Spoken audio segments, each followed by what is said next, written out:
नमस्कार दोस्तों, welcome to शिक्षा साइट। दोस्तों, आज हम लोग सीटेट के जो चाइल्ड डेवलपमेंट में क्वेश्चन आते हैं, आज हम उनकी चर्चा करेंगे और आज हम लोग 50 मोस्ट इम्पॉर्टेंट क्वेश्चन को देखेंगे। तो चलिए वीडियो स्टार्ट करते हैं। दोस्तों, आप सबको क्या करना है, अभी तक आपने हमारे चैनल को सब्सक्राइब नहीं किया है तो प्लीज़ सब्सक्राइब कर लें और बेल आइकन को ज़रूर प्रेस कर लें, जिससे जो हम नई वीडियो डालेंगे उसकी अपडेट आपको मिल जाएगी। तो चलिए वीडियो स्टार्ट करते हैं। तो दोस्तों, हमारा पहला क्वेश्चन है, किसी वस्तु के अस्थायित्व की अवधारणा पियाजे के डैश चरण में प्राप्त हो जाती है। क्वेश्चन है, किसी वस्तु के अस्थायित्व की अवधारणा पियाजे के डैश चरण में प्राप्त हो जाती है। इसके ऑप्शन है संवेदी गामक, और सेकेंड ऑप्शन है पूर्व परिचालन, थर्ड ऑप्शन है मूर्त परिचालन और फोर्थ ऑप्शन है औपचारिक परिचालन। तो जो इसका करेक्ट आंसर होगा वो होगा संवेदी गामक। किसी वस्तु के अस्थायित्व की जो अवधारणा है वो संवेदी गामक अवस्था में ही अस्थायित्व की जो अवधारणा है वो प्राप्त हो जाती है। फिर हमारा सेकंड क्वेश्चन है, व्यक्तिगत शिक्षा कार्यक्रम की योजना डैश के संदर्भ में बनाई जाती है। इसके ऑप्शन है विशेष शिक्षा कार्यक्रम, बाल केंद्रित शिक्षा कार्यक्रम, मुक्त विद्यालयी शिक्षा कार्यक्रम या ई अधिगम शिक्षा कार्यक्रम। तो विशेष शिक्षा कार्यक्रम तो व्यक्तिगत शिक्षा कार्यक्रम के संदर्भ में बनाई ही नहीं जाती है। जो इसका सेकंड ऑप्शन है बाल केंद्रित शिक्षा कार्यक्रम, ये इसका सही विकल्प है। व्यक्तिगत शिक्षा कार्यक्रम की जो योजना है वो बाल केंद्रित शिक्षा कार्यक्रम के संदर्भ में बनाई जा सकती है। मुक्त विद्यालयी शिक्षा कार्यक्रम ये भी गलत होगा, और जो ई अधिगम शिक्षा कार्यक्रम है ये भी गलत होगा। तो जो इसका करेक्ट आंसर होगा वो होगा बाल केंद्रित शिक्षा कार्यक्रम। व्यक्तिगत शिक्षा कार्यक्रम की जो योजना है वो बाल केंद्रित शिक्षा कार्यक्रम के संदर्भ में बनाई जाती है। और बाल केंद्रित शिक्षा को लेके जो सीटेट में है उसमें 1 या 2 नंबर के तो क्वेश्चन पूछे ही जाते हैं। तो आप लोग बाल केंद्रित शिक्षा पे जितने भी क्वेश्चन है उसको देख लें। और फिर हमारा थर्ड क्वेश्चन है, बुद्धिलब्धि की अवधारणा दी गई थी।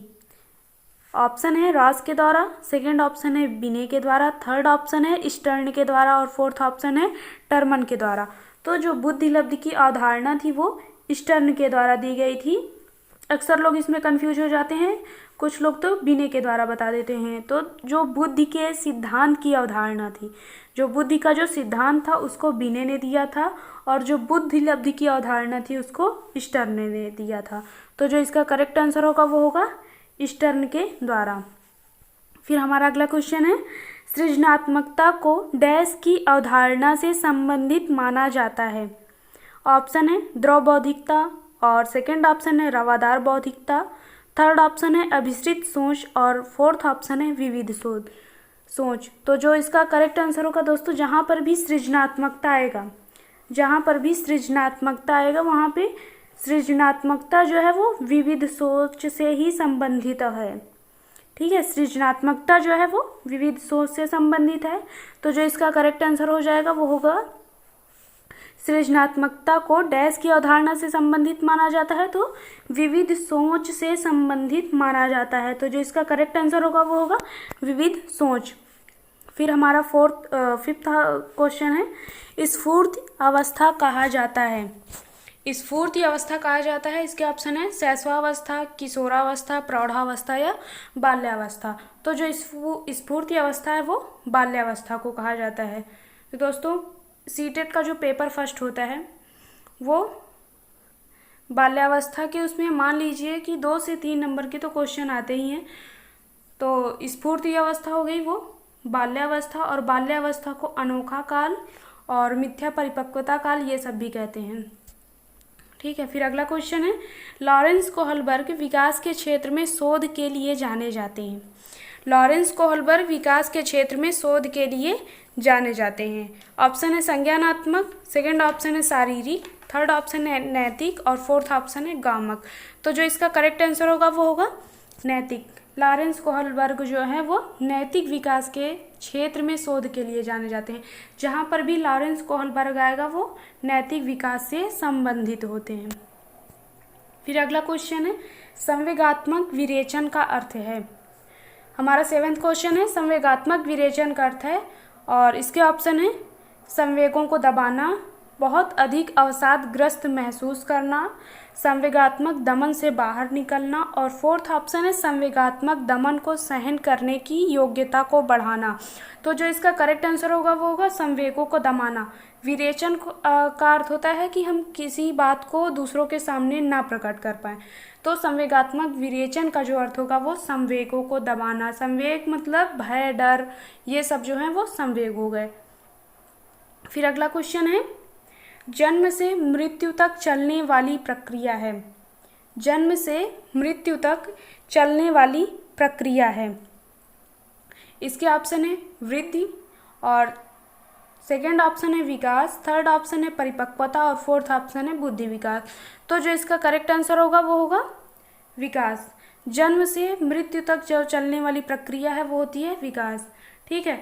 और जो वृद्धि होती है वो एक निश्चित समय तक होती है, ठीक है। ग्रोथ और डेवलपमेंट, ग्रोथ जो है वो निश्चित समय तक होती है, और जो विकास है वो जीवन जन्म से लेके मृत्यु तक चलने वाली प्रक्रिया है। विकास को तो ये भी बोला जाता है कि गर्भ से लेकर कब्र तक का सफ़र, ये कहावत है। और तो इसका जो करेक्ट आंसर हो जाएगा वो जन्म से मृत्यु तक चलने वाली प्रक्रिया विकास है। फिर हमारा अगला क्वेश्चन है, स्टेनले हॉल ने इस अवस्था को बड़े संघर्ष, तनाव व तूफान की अवस्था कहा है। ये क्वेश्चन अक्सर पूछा जा चुका है कि तूफान की अवस्था, ये जो तूफान की अवस्था किस अवस्था को कहते हैं। तो इसके ऑप्शन है गर्भावस्था, सेकेंड ऑप्शन है शैशवावस्था, और थर्ड ऑप्शन है बाल्यावस्था, और फोर्थ ऑप्शन है किशोरावस्था। तो जो तूफान की अवस्था, बड़े संघर्ष व तनाव की जो अवस्था है वो है किशोरावस्था। स्टेनले हॉल ने किशोरावस्था को तूफान की अवस्था, बड़े संघर्ष और तनाव की अवस्था कहा है। फिर हमारा 10वां क्वेश्चन है, पितृ विरोधी तथा मातृ विरोधी ग्रंथियां विकसित होती हैं। तो इसके ऑप्शन है शैशवावस्था, बाल्यावस्था, किशोरावस्था या प्रौढ़ावस्था। तो अक्सर लोग इसमें कंफ्यूज होकर किशोरावस्था लगा देते हैं, लेकिन पितृ विरोधी और मातृ विरोधी जो ग्रंथियां होती हैं वो शैशवावस्था में विकसित होती हैं। तो इसका जो करेक्ट आंसर होगा वो होगा शैशवावस्था। फिर हमारा अगला क्वेश्चन है, शिशु में जन्म के समय पाया जाने वाला संवेग है। ऑप्शन है भय, क्रोध, प्रेम या उत्तेजना। तो जो इसका करेक्ट आंसर होगा वो होगा भय। शिशु में जन्म के समय पाया जाने वाला संवेग जो होता है वो भय होता है। ये 3 से 4 बार क्वेश्चन सीटेट में पूछा जा चुका है, तो इसके सामने आप वेरी इंपॉर्टेंट क्वेश्चन लिख सकते हैं। फिर हमारा अगला क्वेश्चन है, पितृ विरोधी ग्रंथि को जाना जाता है लिविडो, नर्सिज्म, इरोज या ऑडियस कॉम्प्लेक्स। तो जो इसका करेक्ट आंसर होगा वो होगा ऑडियस कॉम्प्लेक्स, ठीक है। फिर अगला क्वेश्चन है, भाषा विकास के लिए प्रारंभिक बचपन काल है। क्वेश्चन है, भाषा विकास के लिए प्रारंभिक बचपन काल है। ऑप्शन है निरपेक्ष, कम महत्वपूर्ण, अमहत्वपूर्ण या अति संवेदनशील। तो जो इसका करेक्ट आंसर होगा वो होगा अति संवेदनशील। भाषा विकास के लिए प्रारंभिक बचपन का जो काल है वो अति संवेदनशील होगा। तो इसका जो फोर्थ ऑप्शन है वो करेक्ट होगा। भाषा विकास के लिए प्रारंभिक बचपन का जो काल है वो अति संवेदनशील होता है। फिर अगला क्वेश्चन है, 6 से 11 वर्ष आयु वर्ग के लिए अधिगम। हमें बताना है 6 से 11 वर्ष की आयु के लिए जो बच्चे होते हैं उनके लिए अधिगम क्या है। ऑप्शन है ज्ञान निर्माण की एक सक्रिय प्रक्रिया, और सेकेंड ऑप्शन है निष्क्रियता से रखने की प्रक्रिया, और फोर्थ ऑप्शन है कक्ष में ध्यान पूर्वक सुनने की प्रक्रिया, और फोर्थ ऑप्शन है पाठ्य पुस्तक का अध्ययन करने की प्रक्रिया। तो जो 6 से 11 वर्ष की आयु वर्ग के लिए जो बच्चे हैं उनके लिए अधिगम जो है वो ज्ञान निर्माण की एक सक्रिय प्रक्रिया है, ठीक है। तो इसका जो करेक्ट आंसर होगा वो होगा 6 से 11 वर्ष आयु वर्ग के लिए अधिगम जो है वो ज्ञान निर्माण की एक सक्रिय प्रक्रिया है। निष्क्रियता से रखने की प्रक्रिया यह तो बिल्कुल गलत है। कक्ष में ध्यानपूर्वक सुनने की प्रक्रिया, रटने और सुनने की प्रक्रिया पर बल नहीं देना है। पाठ्य पुस्तक का अध्ययन करने की प्रक्रिया ये भी गलत है। तो इसका जो करेक्ट आंसर होगा वो होगा ज्ञान निर्माण की एक सक्रिय प्रक्रिया है। फिर हमारा अगला क्वेश्चन है, निम्न में से किस स्तर में बच्चे अपने समकक्ष ही वर्ग के सक्रिय सदस्य बन जाते हैं। तो इसका जो करेक्ट आंसर होगा वो होगा किशोरावस्था। ठीक है, किशोरावस्था में बच्चे जो हैं अपने समकक्ष वर्ग के सक्रिय सदस्य बन जाते हैं। सदस्य तो वो बाल्यावस्था में ही बन जाते हैं, लेकिन जो इसका सक्रिय सदस्य पूछा है तो इसका जो करेक्ट आंसर होगा वो होगा किशोरावस्था। बच्चे जो हैं वो अपने समकक्ष वर्ग किशोरावस्था में सक्रिय सदस्य बन जाते हैं। फिर अगला क्वेश्चन है, निम्न में से कौन पियाजे के अनुसार बौद्धिक विकास का निर्धारक तत्व नहीं है? ऑप्शन है सामाजिक संचरण, सेकंड ऑप्शन है अनुभव, संतुलनीकरण या इनमें से कोई नहीं। तो जिसका करेक्ट आंसर होगा वो होगा सामाजिक संचरण। फिर अगला क्वेश्चन है, मानव विकास है, ऑप्शन है मात्रात्मक, सेकंड ऑप्शन है गुणात्मक, थर्ड ऑप्शन है मात्रात्मक व गुणात्मक दोनों, और फोर्थ ऑप्शन है कुछ सीमा तक अमापनीय। तो जो इसका करेक्ट आंसर होगा वो होगा मात्रात्मक व गुणात्मक दोनों। जो मानव विकास है वो मात्रात्मक व गुणात्मक दोनों है। तो जो इसका करेक्ट आंसर होगा वो होगा थर्ड होगा, मात्रात्मक व गुणात्मक दोनों।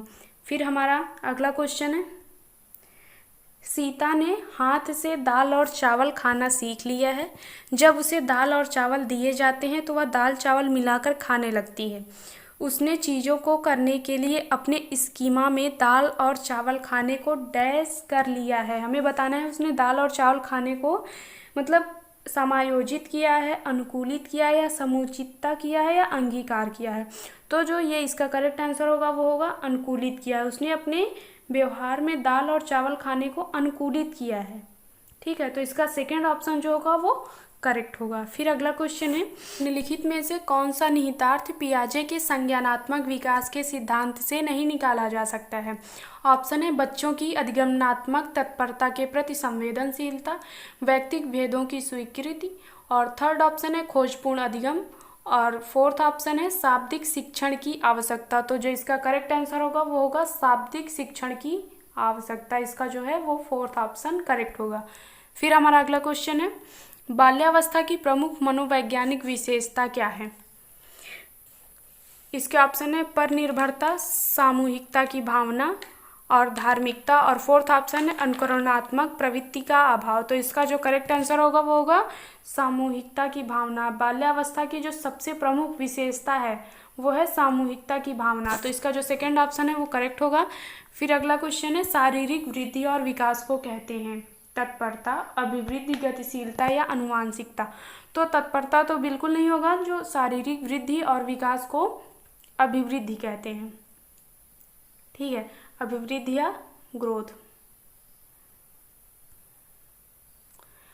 शारीरिक वृद्धि और विकास को ग्रोथ कहते हैं, अभिवृद्धि। फिर अगला क्वेश्चन है, बाल विकास में तो और इसके ऑप्शन है प्रक्रिया पर बल है, सेकंड ऑप्शन है वातावरण और अनुभव की भूमिका पर बल है, और थर्ड ऑप्शन है गर्भावस्था से किशोरावस्था तक का अध्ययन, और फोर्थ ऑप्शन है उपरोक्त सभी। तो बाल विकास जो है इन सभी बातों का अध्ययन किया जा सकता है, मतलब प्रक्रिया पर भी बल दिया जाता है, वातावरण और अनुभव की भूमिका पर भी बल दिया जाता है, गर्भावस्था और किशोरावस्था तक का अध्ययन है। तो इसका जो करेक्ट आंसर होगा वो होगा उपरोक्त सभी। बाल विकास में प्रक्रिया पर भी बल दिया जाता है, वातावरण और अनुभव की भूमिका पर बल, और गर्भावस्था से किशोरावस्था तक अध्ययन। ठीक है, तो इसका जो उपरोक्त सभी ऑप्शन है वो करेक्ट होगा। फिर अगला क्वेश्चन है, वाइगोत्स्की के सिद्धांत में विकास के निम्न में से कौन से पहलू की उपेक्षा होती है? ऑप्शन है सामाजिक, सांस्कृतिक, जैविक या भाषाई। तो इसका जो करेक्ट आंसर होगा वो होगा जैविक। वाइगोत्स्की के सिद्धांत में विकास के जैविक पहलू की उपेक्षा होती है। फिर अगला क्वेश्चन है, पियाजे ने संज्ञानात्मक विकास को बांटा है। तो ये तो सभी लोग बता लेंगे कि पियाजे ने संज्ञानात्मक विकास को 4 भागों में बांटा है।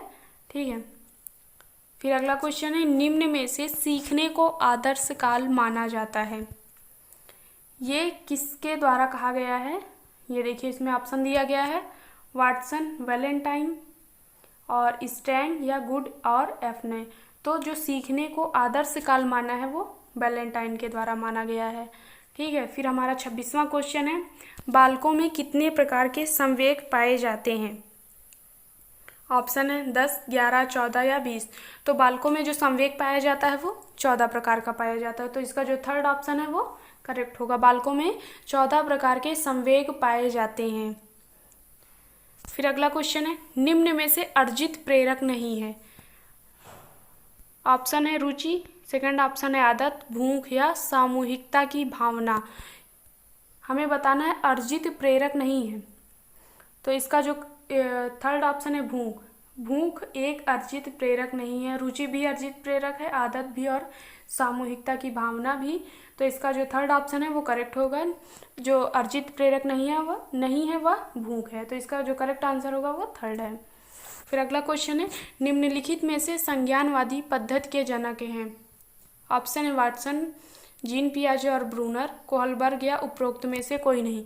तो पियाजे और ब्रूनर जो हैं वो संज्ञानवादी पद्धति के जनक हैं। फिर हमारा अगला क्वेश्चन है, यह अवस्था मानव जीवन की नींव कही गई है। 29वां क्वेश्चन है, यह अवस्था मानव जीवन की नींव कही गई है। शैशवावस्था, ऑप्शन है शैशवावस्था, बाल्यावस्था, किशोरावस्था या भ्रूणावस्था। तो जो इसका करेक्ट आंसर होगा वो होगा शैशवावस्था। इसका जो फर्स्ट ऑप्शन है वो करेक्ट होगा। मानव जीवन की जो नींव है वो शैशवावस्था है। फिर हमारा अगला क्वेश्चन है, संज्ञानात्मक विकास का अर्थ है।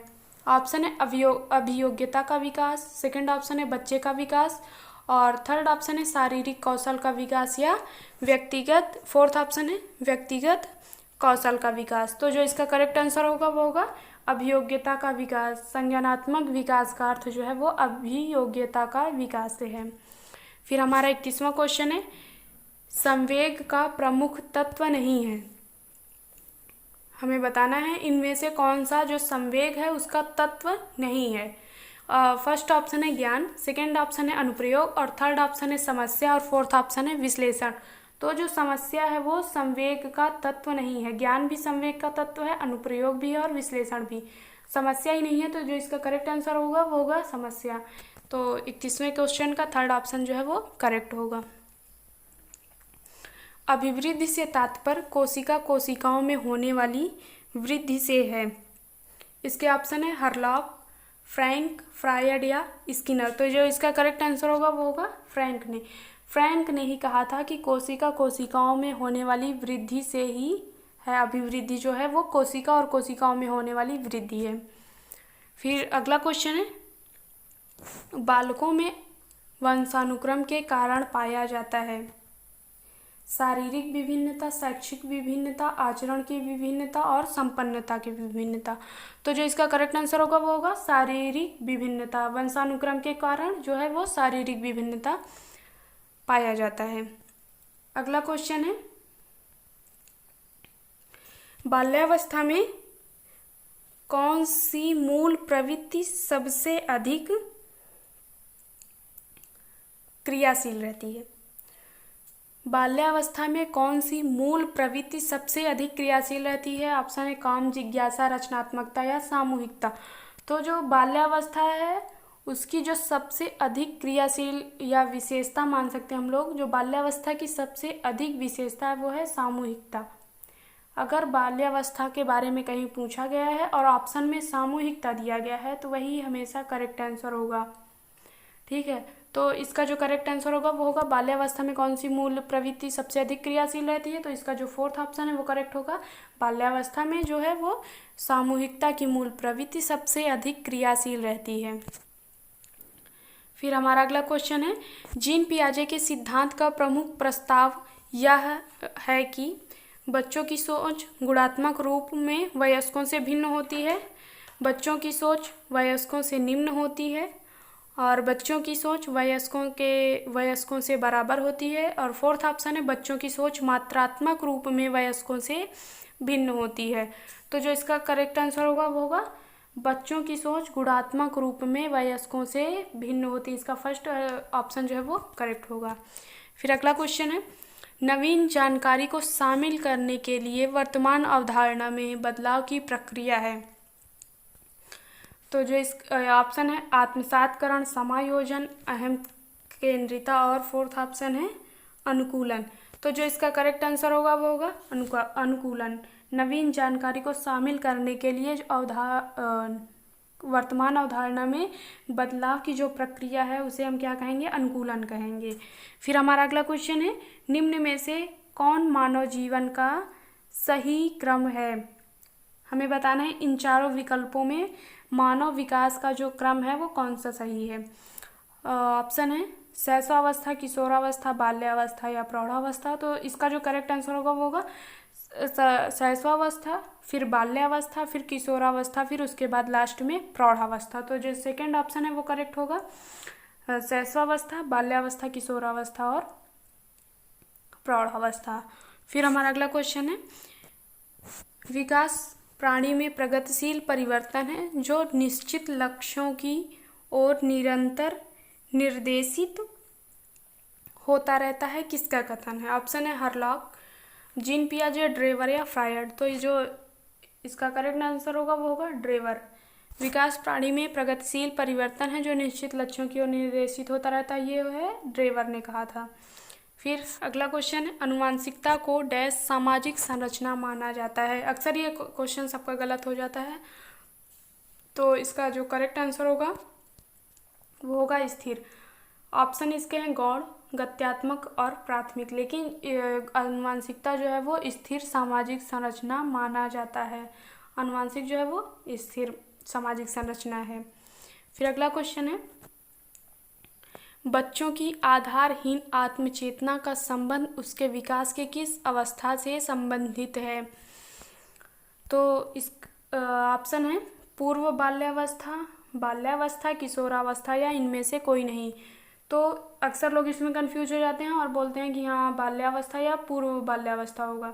आधार इसमें पूछा गया है आधारहीन आत्मचेतना, ठीक है। जो तूफान की अवस्था है, तूफान की अवस्था में बालक के अंदर जो है वो जो संवेग होते हैं वो अत्यधिक मात्रा में, मतलब तूफान की अवस्था है। तो इसका जो करेक्ट आंसर होगा वो होगा किशोरावस्था।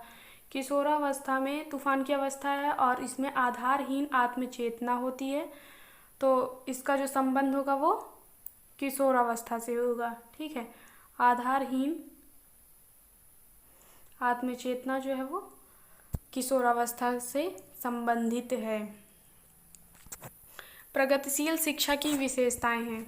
क्वेश्चन है प्रगतिशील शिक्षा की विशेषताएं हैं। समय सारणी, ऑप्शन है समय सारणी और बैठने की व्यवस्था में लचीलापन, बार बार ली जाने वाली परीक्षाएं, परीक्षा में अंक प्राप्त करना, केवल प्रस्तावित पाठ्य पुस्तकों पर आधारित अनुदेशन। तो जो इसका करेक्ट आंसर होगा वो होगा समय सारणी और बैठने की व्यवस्था में लचीलापन, ठीक है।